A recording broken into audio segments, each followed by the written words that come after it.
Welcome to Dissidents and Dictators, Foundation's conversation series where we expose dictators, debate pressing global human rights issues, and brainstorm how we can collectively put human rights at the top of agenda. I'm Kim. I'm legal policy intern at Human Rights Foundation. As a brief overview, HRF is an international nonpartisan nonprofit organization dedicated to promoting and protecting human rights globally with a focus on countries under authoritarian rule. We unite people in common causes of promoting liberal democracy. You can visit our website, hrf.org, to learn more about the work we do.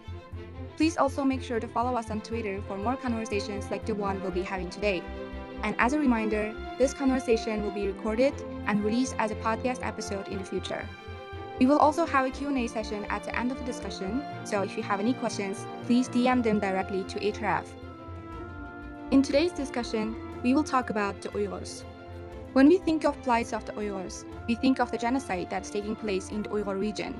Uyghurs who lives in constant fear of being invited for a tea by the Chinese state officials, being detained, being sent to so-called schools, or just disappear without a trace. The fear is invisible there, and yet it's everywhere. It's in the Wi-Fi cables, it's in changing textbooks, it's in security cameras and checkpoints. And what most aren't aware of is that this is a fear that extends, that even the Uyghurs living thousands of miles away from Beijing carry every day. Uyghurs abroad live in fear of being photographed at a random restaurant, in fear of putting their family members in danger back at home, and in many cases, especially for those who reside in the countries that are deemed sensitive by the Chinese government, fear of being detained and repatriated. Like Uyghur Diaspora, who constantly express that they no longer feel safe as Turkey is closely aligning itself with Beijing. Like the Uyghur refugees in Pakistan, who have been threatened of repatriation by Pakistani officers. And even for those who reside in UK and the US, all express the same experience of self-censorship to avoid China's harassment abroad.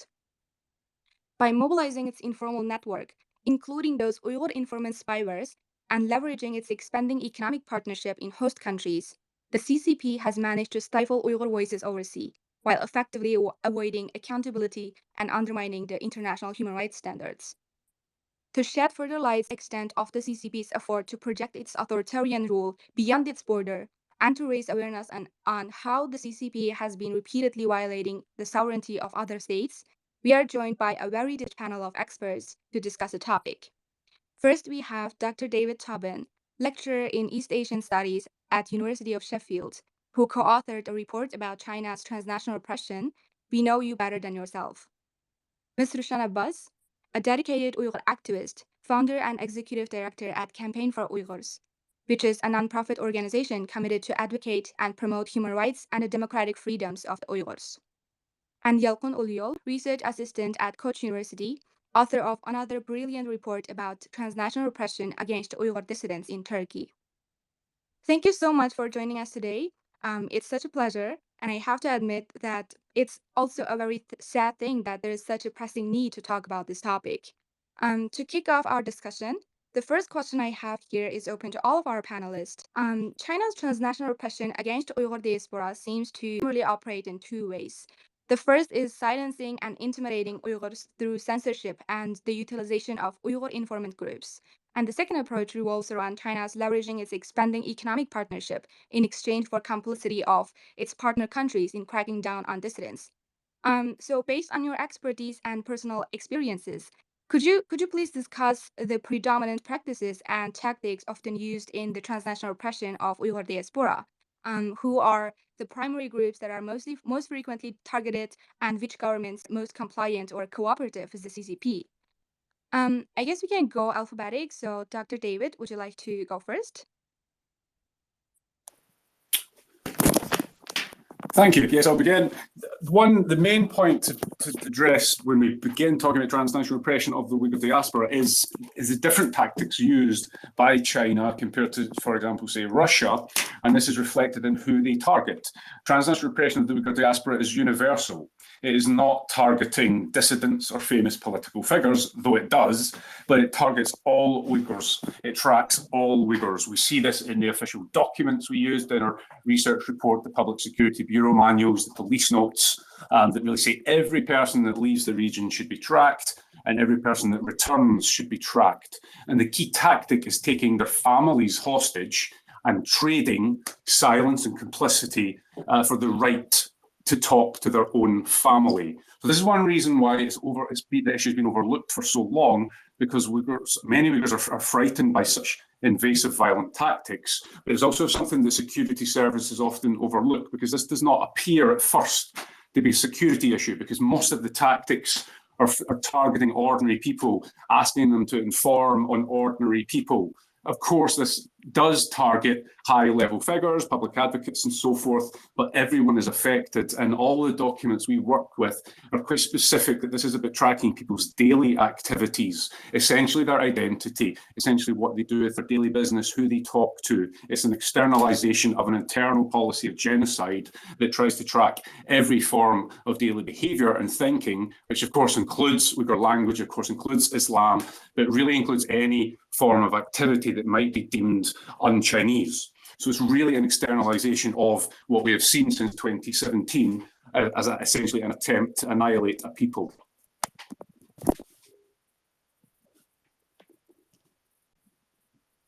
Thank you so much.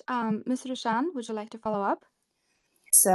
Thank you so much for giving me this opportunity to talk about what we are facing as Uyghurs and as a family of a direct victim of China's genocide and transnational repression. I am an Uyghur American who has been living in the United States since 1989. Just a little over 5 years ago, I was a business professional that never expected to become a full-time activist and traveling around the world trying to expose China's genocide and transnational repression and fight for my own sisters and the millions of Uyghurs' freedom. So as David eloquently described, the Chinese government uses everything they can to hold our family members hostage. And also every single Uyghurs in diaspora, they are being intimidated, and they control their movement or speeches. And the CCP also uses tactics such as a harassment of the family members back home, confiscating their passports, and the threats, and they arrest their family members, like myself. My free speech in the United States came at a high cost. My own sister, Dr. Rushan Abbas, was taken hostage by the Chinese government to silence me just 6 days after my first public speech in September 2018. And now 5 years that she is in jail somewhere in dark dungeon. Basically now, today I am exercising my First Amendment rights at the cost of her freedom. So no one is safe from the CCP's transnational repression, none of the Uyghurs. All the Uyghurs in diaspora are being subject to, but not only the Uyghurs, but when you look at it, the world leaders, politicians, celebrities, famous talk show hosts, NBA athletes, and the CEOs of the companies that using the Uyghurs for Uyghurs forced labor for their benefits, for their profits. Many of the academia, they're all being silent. If the CCP can reach me, living in my home in Virginia, and ravage my heart, holding my dear sister, a retired medical doctor, in prison, and if they can influence, manipulate, and silence all these people who I just counted above, usually these people are so vocal against any kind of social injustice, but they are silent against the CCP's active genocide, slavery, forced sterilization of the Uyghur women, forced abortions, forcibly making Uyghur girls marry Han Chinese men while they are offering money, housing, and jobs for those Chinese men to go marry Uyghur girls. If they refuse such a forced marriage, the CCP uses the radicalization or Islamic extremization to arrest all of her families, herself and her siblings, her parents, in the name of Islamic extremists. They don't want to marry Han Chinese Muslim, Han atheist Chinese man. So in the front of something like this, where are those strong voices who are usually so vocal? Rightfully they should, but where are they? Where are the feminists? Where are the people who are supposed to represent children's rights? So if they can reach me, and surely they can reach every one of you. So this is not just about the Uyghurs, the stake, the Uyghurs' future is at stake, or Uyghurs in diaspora or their family members are at stake, but our freedom and democracy and the future of the world is at stake. Thank you. Thank you so much for sharing your stories and insights. Yalkun Chan, would you like to share your thoughts? Yes, sure. Thank you very much for organizing the space, and I would totally agree with what David and Rushan have said about the transnational repression and other dimensions of the repressive policies of the CCP against Uyghurs and other groups in China. But in light of my recent report on Uyghur diaspora here in Turkey, I'd like to state that the CCP has established a transnational network to spy on Uyghurs, not only in Turkey but also all around the world. And the Chinese police leverage intelligence gathered via these transnational networks to control Uyghurs living in the diaspora. And they pressure those Uyghurs in the diaspora to work for them as informants, keep silent about human rights situation back home in China, and take part in pro-China propaganda. So the transnational the network of transnational repression consists of agencies at play in the Uyghur region and also in the diaspora, both at the home and also the state. So in the Uyghur region, there are neighborhood working groups or police that are collecting information about the Uyghur community living in the diaspora from their family members, and they report those intelligence gathered to local police who set up files on each Uyghur target, just as David mentioned. And the police may also directly get information from families or the victim living in the diaspora. And Chinese missions abroad, including embassies and consulates everywhere, they collaborate with the police and neighborhood working groups in terms of information sharing and also communicating or targeting Uyghur victims. So they may contact Uyghur informants in Turkey for more information. If they contact one Uyghur, if the Uyghur collaborates, then it is an informant. If it rejects, then it is a victim. So this can be very basic, very basic questions. It can be, do you live in very much Uyghur populated area in Istanbul? Is it Zeytinburnu or Sefaköy? If the Uyghur says yes or no, that is one information, and that is already making that victim an informant for the police who are contacting them. So when we think about the transnational repression, it's not only about Chinese police harassing Uyghurs abroad, also about Chinese police harassing Uyghurs through their family members if they have any contact. If they don't have any contact, then not being able to contact is another form of transnational repression. The police may directly contact the victim, as I said, or they may also contact the victim through their family members by taking hostage, calling them on WeChat or WhatsApp while their family members are present, and then offering the opportunity to collaborate. If they refuse, then their family members are in trouble. So this is a wide, this is systematically planned and scaled efforts to keep Uyghurs silent if they are not silent. If they are silent already, then trying to make them informants who can feed up the system, who keeps track of every Uyghur's movement all across the globe. So that would be my additional to what David and Rushan has said. Thank you so much for sharing your insights. And as Mr. Rushan said, most of the Uyghur advocates are forced into the world of advocacy because of the family ties. And I believe so, as most Uyghur informants as well, they're also forced to spying on their fears, also because of their heart to protect their families. And I'm curious to learn more about this spying network that you mentioned. How are these informants are recruited? Could you elaborate a little bit more about the consequences, complying or not complying when approached by the police? And do they actually manage to keep themselves and their families safe? Oh, I suppose that question directed to me or to all Yes, panelists. yes, of course. Okay, maybe I can start.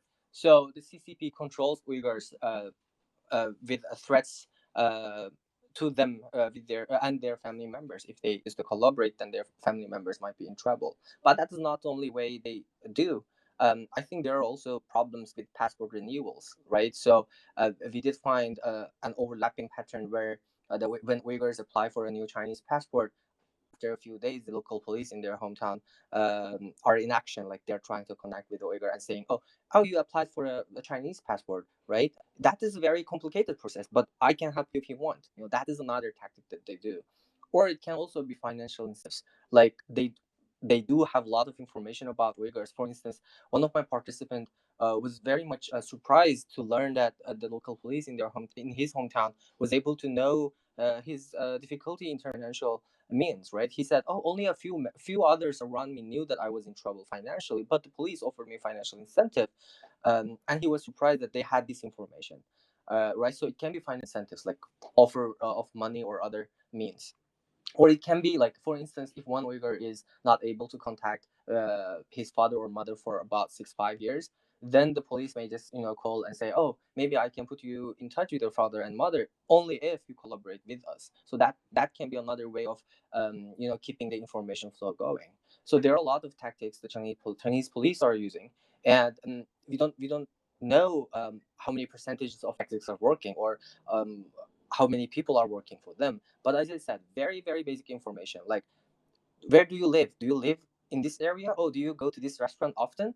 If your answer is yes or no, that's already providing information for the Chinese police. That's already making you an informant, right? So in that sense, what they have to do is like defining what an informant is. For me, informant is someone who is making the information flow going from the diaspora community and to the local police stations. So even if it is a very simple question without any incentive, or the Uyghur was just like trying to protect his father or mother, was just like trying to keep the contact going, then he is putting little information that he or she thought would harm no one, but still that makes the information going, and that makes the informant, that makes that victim an informant. So that would be my answer to your question. Wow, thank you so much. I'm so surprised to learn about the financial aspect, and I'm already learning so much. Dr. David, do you have anything to add on this? Yes, Yalkun's given a very full and clear answer, but I'll add just a little bit. I mean, it is a tragedy that in the era of the smartphone, we are intimately connected at all times, which has a wonderful side, but it also means you can be found at any time. So most Uyghurs are being contacted directly through messaging apps. Those who we interviewed had been moving across Asia through human smuggling rings to escape China. They were even being tracked through GPS. So it's essentially interconnectivity that means people are easier to find in this era. And Yalkun's quite correct about the financial incentives, which really did surprise us, myself and Nurul at Elma, when we were in the field, because people were being offered very small amounts of money to conduct very harmful surveillance. And for example, we interviewed a man who had caught an informant who was spying on him. He took his phone from the man and he kept the phone and he downloaded the data so we could look through the whole data and read the conversations with the police. And it's really saying, the police are quite clearly saying we'll give you things like 200 lira for Turkish lira per photograph of a person, an ordinary person in a restaurant, in a shop, etc. Tiny amounts of money, but obviously these are people are being targeted and are vulnerable to that, are in a situation where they may be on the verge of statelessness themselves, they may be in poverty. So that's financial incentive is one, but the other, which is more invasive and more widespread, is of course family contact. I'm saying we will allow you to speak to your family if you play ball, if you comply with their commands. This really happens. What also surprises was how low level that this practice is operated at. Most people are being contacted by local policemen in their Paichu Swa, the local police station. If they complied with that, either in the small ways that Yalkun described by answering questions or by conducting activities, that relationship would stay at that level. But some people who sort of answered some questions but refused to conduct activities, that would then be moved up to things like the Zhengwei, the Political and Law Commission, or even the Gonganbu and Global, essentially public security agents. That happened if people essentially cooperated or were too frightened to essentially tell them no. So I would describe that as a relationship of abuse that does not keep people safe. The people conducting surveillance and agreeing to do things for family contact were not being made more safe by doing that. It was making them unsafe, because then they were getting more and more messages and more demands and more serious threats. The people we interviewed who essentially said, no, I will not collect information on people, they would eventually be left alone because there's not a lot we could do. The title of our report, We Know You Better Than You Know Yourself, was a threat by a policeman by a global, a security official, threatening a lady to participate in surveillance. She said, absolutely not. I'll answer any questions about myself. I will not take photos of ordinary people going about their business, ordinary people going to a restaurant. And eventually there was nothing they could do. The contact was broken and they were left alone. Now that means they are probably under surveillance. They will be on lists, but the harassment stops. So it really starts low level and builds up to a high level, and it keeps people safe by ignoring it, by just saying no. Thank you so much for the explanation. And I would like to follow up a little bit in terms of being targeted or approached by police. I know you also did some comparative analysis in your research according to the different countries. I'd like to ask if you have observed any differences in the implementation of such transnational repression practices in democratic countries and fully or competitive authoritarian regimes. The actual practices of transnational repression conducted by the party state are largely similar in each place, except the party state knows it cannot get away with the same tactics in an authoritarian state as it can in a democracy. What we did see in the police notes that we used in a report was that most of the comments about Turkey were really referring to anyone that goes to Turkey, anyone that's going to a restaurant in Turkey, whereas the notes for example, that mentioned Britain were a bit more specific, naming more high-profile figures, asking people to follow specific people, whereas in Turkey, this is very, very widespread.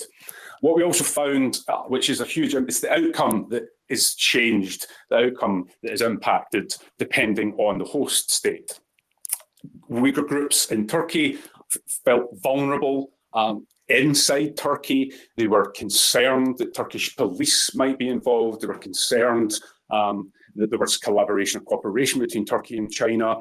Whereas in Britain, the population was not afraid that the British government or British police would be collaborating with China at all. They were concerned that they wouldn't support them, that they wouldn't provide the correct advice, and they wouldn't do anything. But essentially, they were not afraid of being taken away by the British police. So whether someone resides in a democracy or an authoritarian state has a huge outcome, and this shaped the demands and the needs of the Uyghur community. Most people we interviewed at that time were very specific that they wanted to go to Canada, specifically because of the public announcement of a quota of 10,000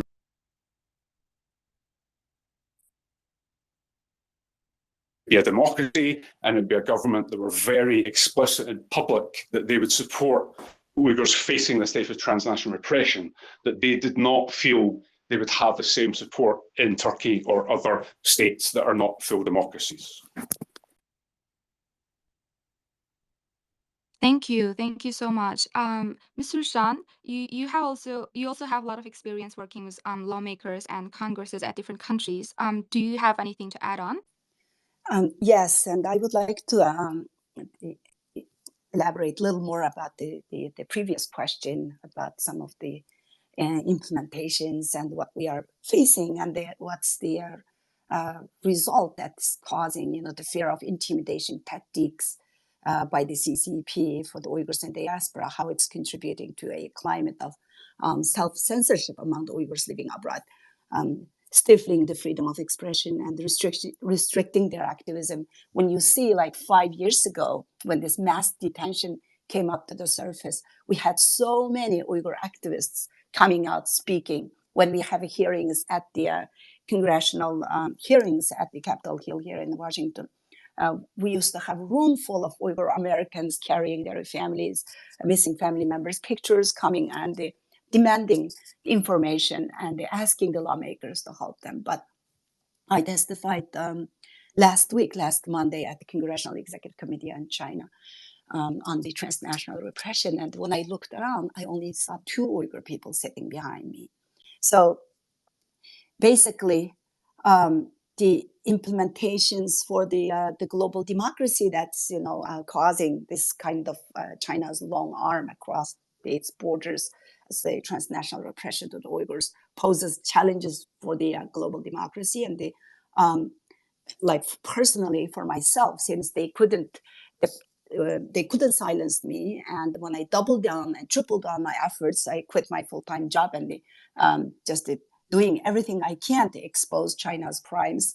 You know what they are doing to me last few years, using every social media platform to harass me and distorting the truth and trashing me and having a disinformation campaign against me. Not only that, in person, when I give a speech at the universities, I always have attacks by some of the Chinese students. A university in New York covertly canceled our panel with Tibetans, Hong Kongers, and the Chinese activists at Columbia University. And also I have faced attacks on the streets across the US and Europe and Australia and even Southeast Asia. I was threatened and harassed on the streets of Tokyo, Jakarta, San Francisco, and in Boston. So the advocacy of the CCP's efforts to silence the activists like myself reached the new heights when they are using campaign of disinformation and having millions of trolls attacking us and harassing us, and even some of the Uyghurs in diaspora, because their family members are in detention or like as Yalkun Uluyol mentioned earlier, every single Uyghur people are subject to Chinese police intimidating them, calling them, and asking them to coercively giving information about us. I have been told actually from some people in the United States, in the Virginia and the Maryland area, the Chinese police asks about my health when they call and ask for information. If I have a favorite restaurant to go, who are my friends, where I usually like to go when I go out or when I have some free time, which I don't have any free time. I don't have any hobbies anymore. But these are the kind of intimate, immediate threat that we are facing as Uyghur activists. So we do need the governments and the institutional help. Like the governments can play differing roles when it comes to the issue of transnational repression of the Uyghurs. And some governments openly condemn and they take action against these human rights abuses, imposing some sanctions, limiting trade ties, and advocating for international investigations. As David mentioned, there are all kinds of Chinese police stations all over. There's 3 in the United States, and we have heard that 1 is closed, but still we have so many different organizations. For example, Confucius Institutes are one good part of the controlling the academia freedom and monitoring all the Chinese students or asking them to attack us or harass us during our speeches in events. So unless if we take some sort of joint action as individuals, as the governments or civil society organizations, acknowledge and address this kind of transnational repression against Uyghurs in diaspora, it's actually a violation of human rights that requires some sort of commitment and the strong action to safeguarding the principles of democracy and freedom and justice. Thank you so much. I really want to follow up on this global aspect that you have mentioned. This transnational repression scheme is definitely expanding globally, just like a few days ago, where China urged UN missions not to attend Uyghur panel at UNGA, which also shows that it's becoming much more diverse in form and is targeting a very diverse area of people, as you mentioned earlier, even including like government officials like Michael Chong. So my next question for you all is that how like China's transnational repression, it obviously constitutes a violation of the international law, the law and constitution of both China and the host countries. How is China claiming legitimacy or justifying its action that it still continues to expand so globally? And is it because that there's lack of unified international coping mechanism, like you mentioned, so China's authoritarian practices is expanding so globally, or is it because it expanded so quickly and have already created kind of a global split where some countries are being such a vocal over the situation in one geographic location and then total silence in the another? This is why like there's no unified international coping mechanism against the Chinese transnational repression. Can I just quickly answer that very quickly? Yes, actually, you are absolutely right. In countries like in United States, UK, or Canada, and a few handful of countries in Europe, maybe being vocal, and they are trying to have some sort of coping mechanism to hold China accountable. But many other countries, especially in some of the Muslim majority countries, we are not having any sort of recognition or action from the government. So, and many of the European countries, including some of the countries that we have a lot of the Uyghur people are living, they're doing absolutely nothing. It's really frustrating when you see the some of the countries and the international entities, especially in the United Nations, doing absolutely nothing. We all know that more than a year ago, we had the Denning report, the human rights report on the Uyghurs, calling the China's actions is constitute crimes against humanity. Very little has changed since then. We don't see General Secretary Guterres ever mentioning China and any kind of human rights abuses in anywhere.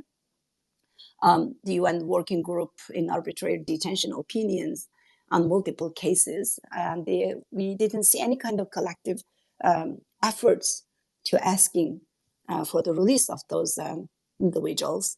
So, yeah, this is how the genocide begins, by taking away your family members and silencing the others. And nobody has the moral courage to step up and do something. So it's extremely frustrating for us.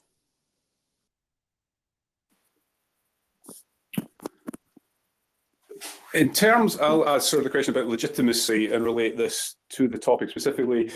We need to remember broadly that the way the party state legitimates itself at home and abroad are very different. There are many parallel narratives in both language sources, but in English language, obviously, the party state simply denies that this is happening, calls it propaganda or fake news, this kind of stuff. The kind of narratives we get as researchers get thrown at us either by emails or public attacks. But at home, in terms of the documents that we analysed that are given to cadres, to security officials actually conducting these policies, the narrative is obviously very different. Simply, the narrative is that every person born on the soil of the PRC is forever a citizen, or at least owned by the PRC government. So the Chinese government itself sees people abroad as still as under its jurisdiction, regardless of where they live. An example of that is how easy it is to repatriate.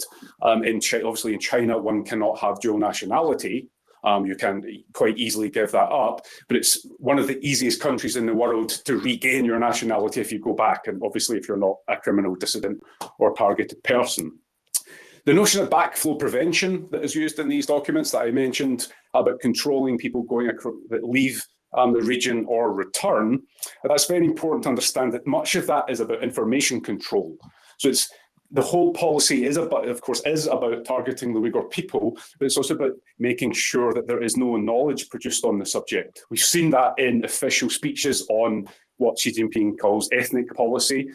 We've seen government make statements that Xinjiang policy's focus now is international, stopping control of information. It mentions, concepts like terrorism, which are very problematic in this context, obviously, but it also mentions foreign researchers. This is seen as a threat to China's territorial integrity and its existence. Obviously, this is absurd, but this control of information so that no one can talk about the subject is hugely important to the party, because we are simply, as researchers, just telling the truth. But the reality is, if you go to China or if you do this type of research and you report what you see and you tell the truth, you will not get to go back. You will not get a research visa. You will have to, it can end your career. And of course, people who work in this area do receive threats and all sorts of weird and wonderful emails from all sorts of people.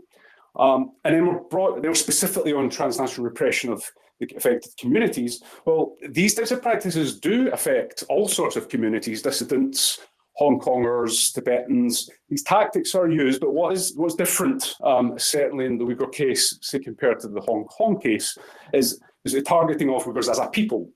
Of course, we know Hong Kong dissidents are strongly targeted using similar tactics, but they're dissidents, political actors. What we have found is that ordinary Uyghurs are attacked, are targeted in their everyday behaviour.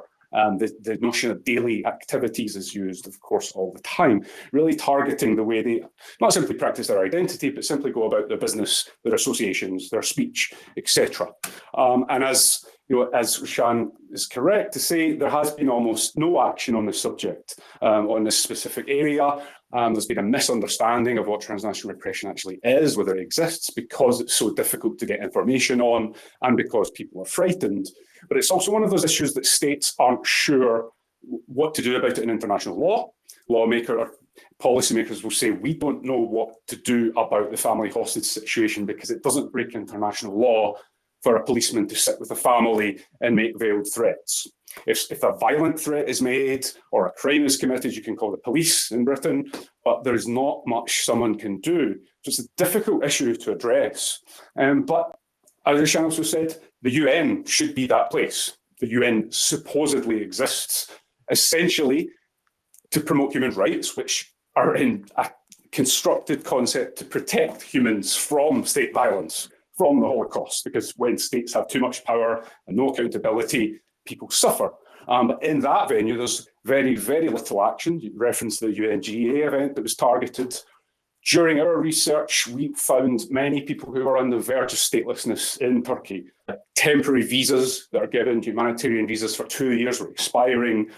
We could have frightened people not knowing what to do because they felt scared of turning to the authorities. So we would contact UNHCR and OHCHR about these issues, but I was personally blocked. My emails are actually blocked by the relevant contacts in those areas. I showed these emails to a lawyer who confirmed that looks like you have been personally blocked because you've written to them asking for action and support for people who are about to be made stateless.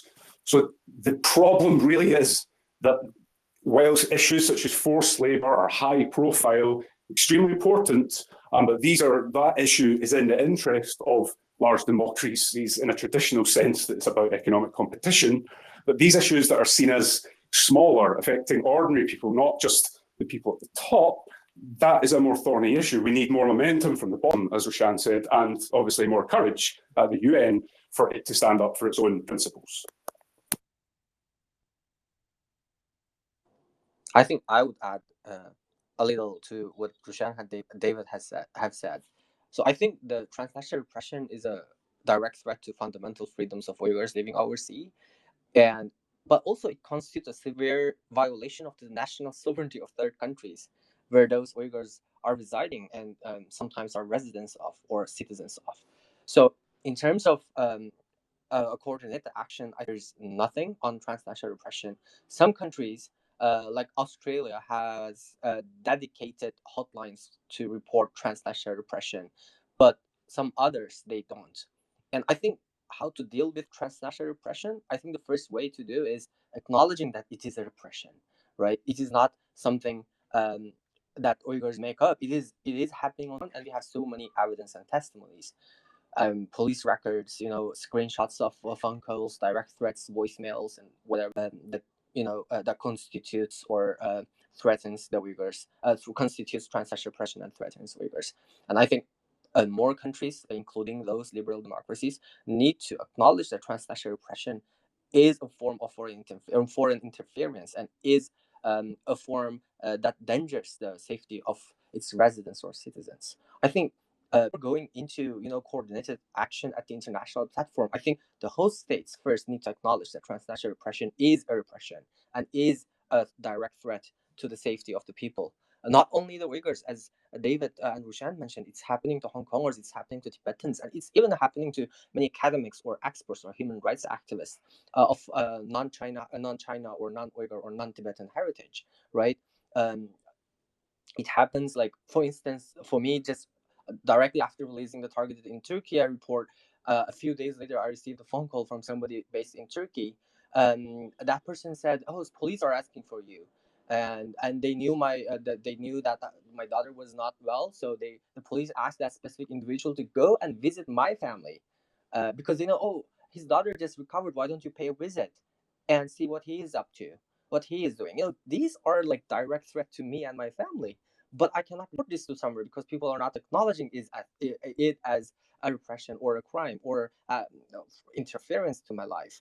So I think yes, there's almost nothing happening in terms of tackling the transnational repression. There's like rising awareness in some of the countries, but we still don't have enough acknowledgement officially, legally, in terms of how to counter the transnational repression that CPC are using against the Uyghurs and others who are living abroad. So I think that is a very, very important aspect. Thank you so much for all of your answers. And to highlight one of the most worrying transnational repression tactics, I'd like to turn back a little bit about what Yalkun mentioned about the passport control. We know that enforced return and statelessness is one of the most used tactics by CCP. We also know that dissidents are usually either summoned back by the Chinese police or they might face some kind of compulsions from the host countries through extradition treaties or Interpol Red Notice. And also, like what Yalkun mentioned before, the Chinese embassies have been refusing to provide consular services to extend dissidents' passports.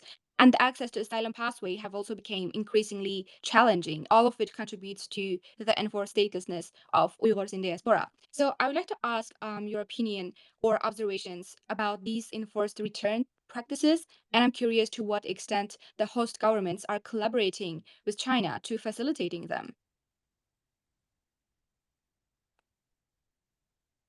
Would you like to go? Thank you.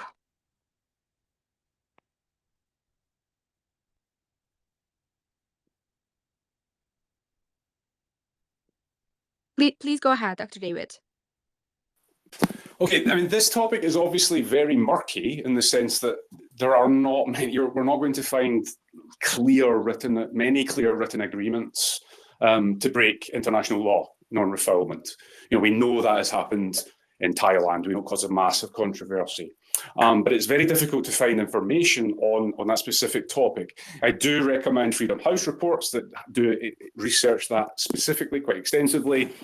On the ground in Turkey, we did find people afraid of being deported back to China. We did interview people that they knew were deported back to China secretly, specifically because they had spoken out against China. Those who had spoken out ended up being, in their words of our interviewees, ended up being targeted. But we don't find written evidence of this, and it's obviously we're being told this secondhand about people who have disappeared. So we don't know if there are written agreements, but we do know that essentially in Turkey, the community was quite frightened of this happening to them, whereas in Britain, we did not find that at all. People did not expect to be deported.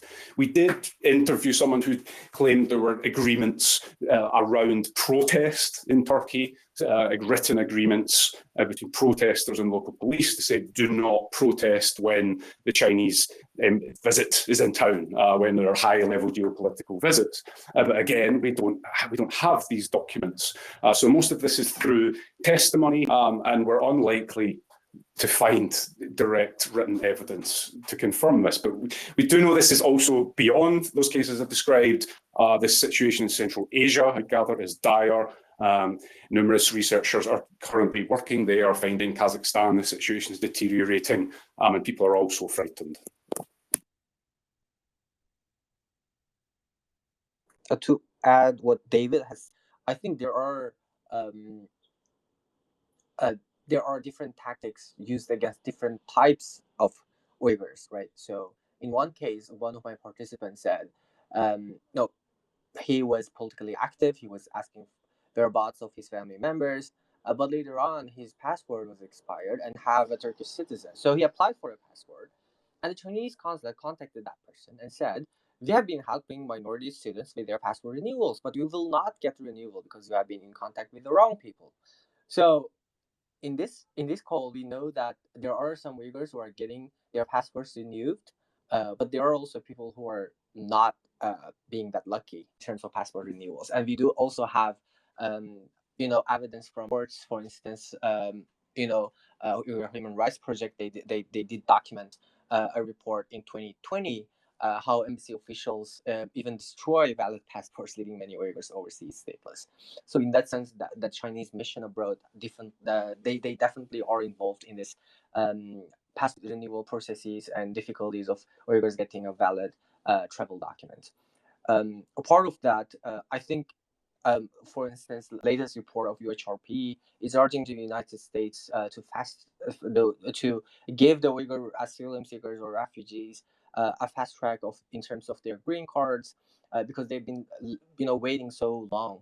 And we also see that there are people in Turkey who are getting citizenships. There are people getting residence permits long term, but there are also people who are not getting a legal residence permit. So in that sense, they've been applying United Nations and international organizations to help them to have a document, to have a proper health insurance, proper travel document, and everything. So in that sense, it is not only about countries like in Turkey, but also in liberal democracies, there are a lot of difficulties in terms of getting a valid citizenship status or having a long-term residence permit. And this is only possible when we acknowledge the situation, raise awareness, and let the host states to take concrete action. Each country needs to do some protect the Uyghurs living within their territories, not only from the transnational repression, but also to prevent them becoming stateless or prevent them not being able to access to health, education, or being able to travel. So that would be my addition.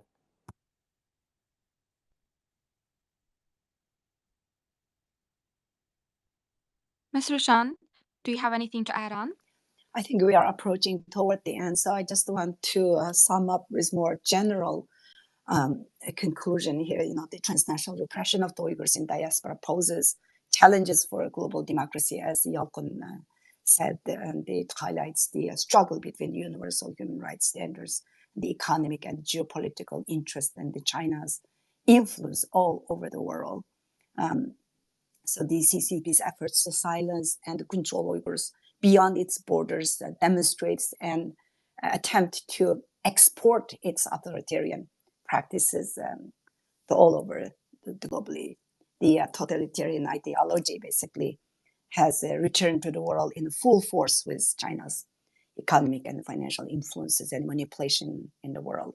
So if we don't amplify our voices against the transnational repression and the censorship, we will lose the most critical disinformation war of the information era, and the genocide denial will continue to become easier, and we will watch the concept of the truth and accountability disappear, basically. So I want to conclude by reading my favorite quote from the Nobel Peace Prize nominee and international human rights lawyer, David Mappes, quote, "Unless if today's victims are defended, we run the risk of becoming tomorrow's victims," unquote. So unless if we take a swift action, unless if we call our democratic countries to hold China accountable and to safeguard the freedom of conscience without oppression and to preserve the fundamental principles of democracy and human dignity and the freedoms for generations to come, if we don't take immediate action and hold the CCP accountable, we don't speak out now, then the only voice left to speak will be one of regret. So this is our last chance to protect our own sovereignty, as Yalkun mentioned. This is about the future world that we are leaving behind for our children and our grandchildren. Thank you. Thank you so much, Mr. Shan, for such an inspiring quote. And we have already touched upon what can we do and what should we do. And so before we wrap up, I'd like to ask once again if you have anything to call on to, like, for what can the Uyghur community or the academic community or the governments and individuals do to engage in most effective pushbacks against China's transnational repression.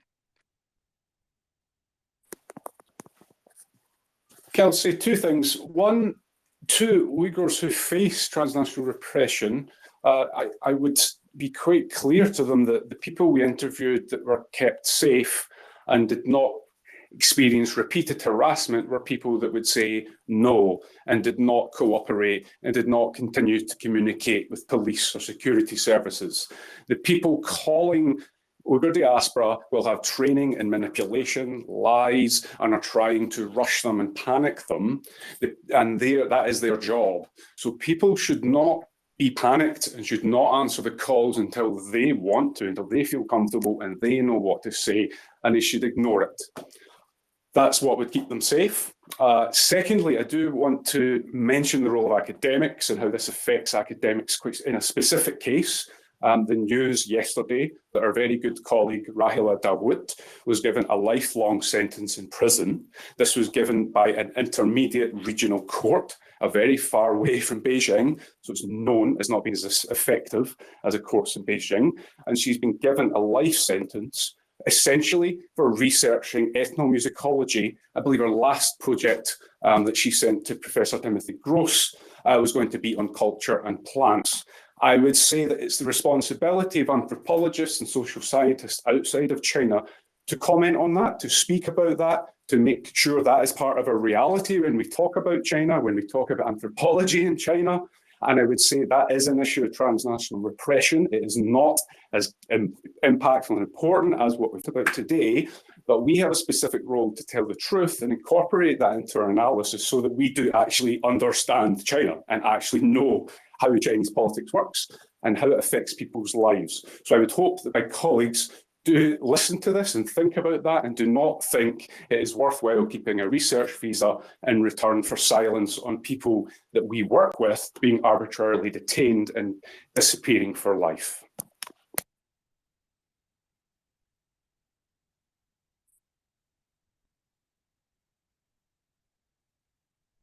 Thank you so much, Dr. David. Do you have anything to add on, Ms. Rushan or Yalkun? No, I don't have anything to add. Thank you. Yeah, I couldn't agree more with David's words about academia. And we are very saddened by the unfair sentence given to Rahila Dawood. She's gone from a celebrated ethnographer to a splittist, according to the Chinese regime, showing the ongoing Uyghur genocide that's very much active, and it's a modern genocide. And they not be able to access to health, education, or being able to travel. So that would be my addition.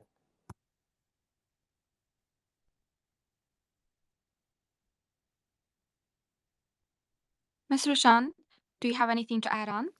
I think we are approaching toward the end, so I just want to sum up with more general a conclusion here. The transnational repression of the Uyghurs in diaspora poses challenges for global democracy, as Yalkun said, and it highlights the struggle between universal human rights standards, the economic and geopolitical interest, and the China's influence all over the world. So the CCP's efforts to silence and control Uyghurs beyond its borders demonstrates an attempt to export its authoritarian practices to all over globally. The totalitarian ideology basically has returned to the world in full force with China's economic and financial influences and manipulation in the world. So if we don't amplify our voices against the transnational repression and the censorship, we will lose the most critical disinformation war of the information era, and the genocide denial will continue to become easier, and we will watch the concept of the truth and accountability disappear, basically. So I want to conclude by reading my favorite quote from the Nobel Peace Prize nominee and international human rights lawyer, David Mappes, quote, "Unless if today's victims are defended, we run the risk of becoming tomorrow's victims," unquote. So unless if we take a swift action, unless if we call our democratic countries to hold China accountable and to safeguard the freedom of conscience without oppression and to preserve the fundamental principles of democracy and human dignity and the freedoms for generations to come, if we don't take immediate action and hold the CCP accountable, we don't speak out now, then the only voice left to speak will be one of regret. So this is our last chance to protect our own sovereignty, as Yalkun mentioned. This is about the future world that we are leaving behind for our children and our grandchildren. Thank you. Thank you so much, Mr. Shan, for such an inspiring quote. And we have already touched upon what can we do and what should we do. And so before we wrap up, I'd like to ask once again if you have anything to call on to like for what can the Uyghur so much, Mr. Shan, for such an inspiring quote. And we have already touched upon what can we do and what should we do. And so before we wrap up, I'd like to ask once again if you have anything to call on to like for what can the Uyghur community or the academic community or the governments and individuals do to engage in most effective pushbacks against China's transnational repression. Okay, I'll say two things. One, to Uyghurs who face transnational repression, I would be quite clear to them that the people we interviewed that were kept safe and did not experience repeated harassment were people that would say no and did not cooperate and did not continue to communicate with police or security services. The people calling Uyghur Diaspora will have training in manipulation, lies, and are trying to rush them and panic them. And that is their job. So people should not be panicked and should not answer the calls until they want to, until they feel comfortable and they know what to say, and they should ignore it. That's what would keep them safe. Secondly, I do want to mention the role of academics and how this affects academics in a specific case. The news yesterday that our very good colleague Rahila Dawood was given a lifelong sentence in prison.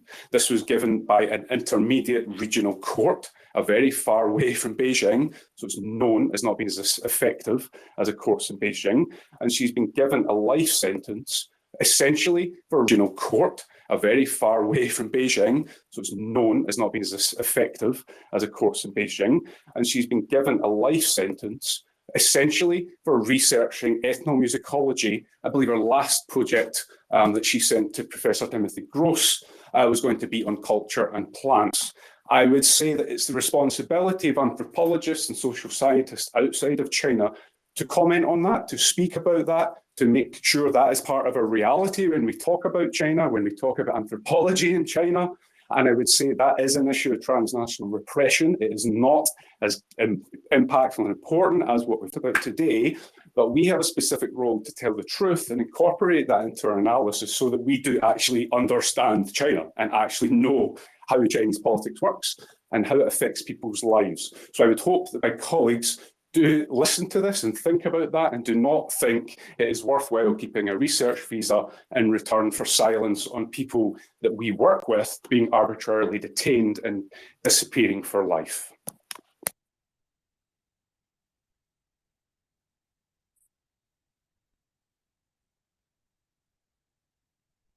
Thank you so much, Dr. David. Do you have anything to add on, Mr. Shan or Yalkun Jan? No, I don't have anything to add. Thank you. Yeah, I couldn't agree more with David's words about academia. And we are very saddened by the unfair sentence given to Raila Dawood. She's gone from a celebrated ethnographer to a splittist, according to the Chinese regime, showing the ongoing Uyghur genocide that's very much active, and it's a modern genocide. And we really need to come together and the ends for all. Thank you. Well, thank you so much. And that's all the time that we have for today. Thank you so much, Dr. David, Mr. Shan, and Yalkun Jan for joining us and sharing your incredible insights. I have learned so much personally, and we truly hope that all the Uyghur dissidents, Tibetan dissidents, and Hong Kongers can all protect themselves and their loved ones in their pursuit to safeguard the cherished freedom and democracy of their homelands against the authoritarian expansion of the CCP. Thank you again. And as a reminder, this discussion will be adapted as a podcast episode and will be released onto HRF's podcast series, Dissidents and Dictators, available on Spotify, SoundCloud, YouTube, and Apple Podcast. If you enjoyed today's discussion, don't forget to follow our speakers and support their work. Thank you so much again for joining, and be sure to tune in next time. Thank you.